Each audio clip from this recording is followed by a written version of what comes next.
Sa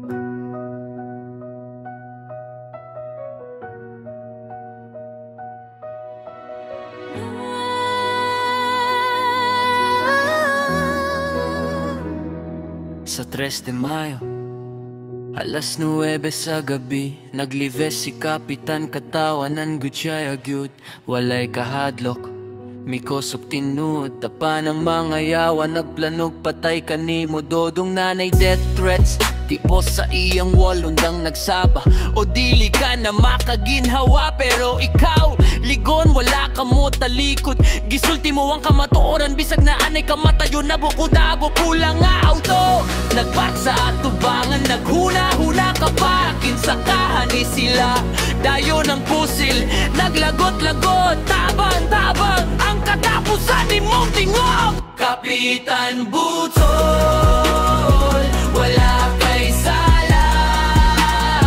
Ang mga hater ni mo, gusto ka nila patay. Naapan ang imong tingog, diligod mamatay. Sa kasing-kasing sandigos, magpapiling ka hangtod kanunay. Dodong, dili ka na mo malipat. Ang imong dugo na ngayo hastisya, ayaw kahadlok kapitan.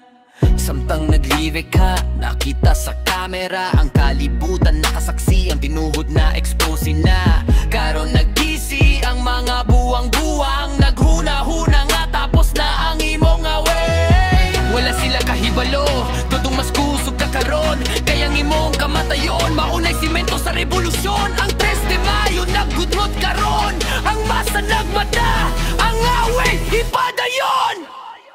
Kapitan Butol, wala kay sala. Ang mga hater ni mo, tanan sila mahadlok na. Kayang imong dugo na himo ng sigaw sa masa. Dili na mo undangan, dodong ipadayon ang gubat.